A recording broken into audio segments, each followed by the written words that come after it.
Talo falava usi mai le whaafonga se otonga whaapoponga le neo tātou tala mai Samoa mo le ne yaso.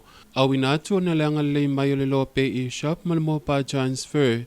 Mo le lafo ina mai o top of maseleni e mawai lungo le au nanga telefoni o le Vodafone Samoa ma le Digicel i Samoa nei. E le ngata i leo le Easy Bank Service e le Whalatupe National Bank of Samoa. Ia ma le au nanga mo e malanga mai Samoa nei le tau mesi na Island Resorts.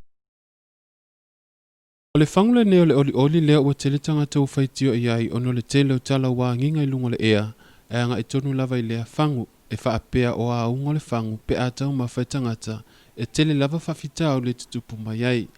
E peon whailo mai e nisi o tustu singa o nisi ofisa whasalau e whaapea o le nei company o le Skyline lea o lo o ngausia le nei whangu o le nei whangu e peon whailo mai le nei company e le i fausienia le nei whangu e whaavevese tangata ma o ai nisi tūlanga o le ngausia ina lavo le nei whangu mo le fia ngo tangata lautele pe i tai o lea ua whaongase se tangata lea whangu pe a o i taime tau mawhai.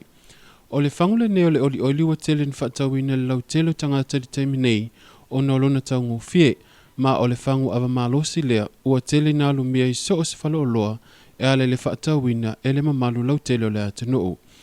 O le taime nei e pia ni whailoa i mana turu tele tangata o le atanuu e whaapea. O le nei whangu se whangu le lei, ma o le tele o nei talawa nginga i lungo le ea e whaapea o a ungo le whangu e o ai nisi tūlanga ma solia i tūla fono. E sa o le tūlanga ai o le tangata lava ia e maa fua i le tūlanga i le se ona tau mawhaina o lea whangu o le oli. O le nei whangu e amata mai le valuanga e atu le se fulutolu% le malosi, ma e vave lava ona a fia i langono tangata pe a tau mawhaina le nei ava malosi. O lo talia se tala ma le enga le soifua maloloina mo lea tūlanga.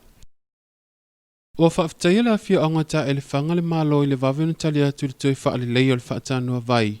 O lo o fausia ai le ele tise, lea o lo o mafua le monongi leanga, lea ua awhia o mai vaenga le awhia anga e lata i lea no whanga. Na whaelua se fina ngalo e polisi le whaalapo pitonga le ele tise le EPC le awhia anga ia lupe matasila tūlanga tātile, tui malele i whanu e whaapea. Le avei leo se la vea ele whaalapo pitonga po le official suenga whaasaya nisi sa mo le Ross e winga i le tūlanga. Mwhaatino i lo le Ross e suenga i le whaata noa mwhaamaonia i loa o i tonu lava lea e ala atua le manongi lea olo o mawhatia i tangata o lea whioanga. O le mafuanga ono le telo la au pala a atua i mautaota lea ua toa uma le whaata noa o le mafuanga tonu lava lea ua tula i mai lea tūlanga. Ua manongi lea ngai lea vaenga lea tunuu ona ua le toe sao i se ea ma ua le ai fo i mase o kisene. Ua mai ona toe whaianga luenga le mtanga luenga le EPC i le whaata noa e peina whailoa mai ai e le susunga le pulesili ia lupe matasila. Ua mai a fo e ona whaapipi i ai masini ina ia mawhaiona tafia e sea la pisi lea olo opoloka i lea vaenga le whaata noa. O lo o whaawau pia sa matapo le atunuu mo vaenga umalava o lo o malanga mai tutono le atunuu. E peona tau fia le i whatani malo mo le se fulu whaaso. O le atu utuunga e peona pasia i le malo mo le puipuinga lava o le whaama i COVID se fuluiva.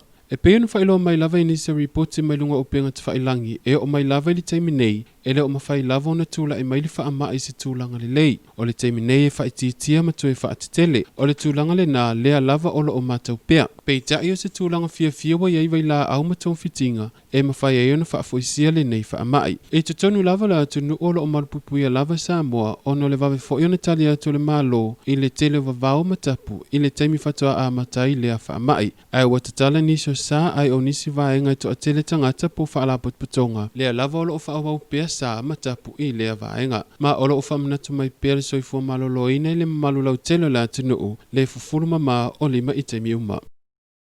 Tātou talamuni muli o lea lava lo o whaawau pea whaasilanga peontu ina mai ai i se pepo whaamtalanga le soifua malolo ina. E whaamorosia mai lava le tau fia lea o le whaatau ina atua nisi o mea i tu apa e ngausia mai le a ano le puaa po o le a ano le mea tu alo. O no puipuinga lava o le whaamai o le swine fever e maafua mai le puaa. O nisi o tūlanga e peo na whaamafa mai le official soifua malolo ina o le tau mawhailea ina ia fausia le leini no whaanga i tuwai nei mea ola. Whaavela le leito e ingama mea ai e whawhanga ai. O le telo whaamai e peo na whailoa mai e maafua mai lava le tau mafa le pāleni ma le se ona a ai mea ai le talawhia ngai. O lo o whaawau pea nei tūlanga e peo na whailoa mai e le soifua malolo ina a wale no fasilafia o le mamalu lau telo le atunuu. O le nase o tōtonga whaapoponga tātou tala me Samoa mo le nei aso. Toi whaamawina le whaafitai o na langa le mai o le lo pay e shop and mobile transfer.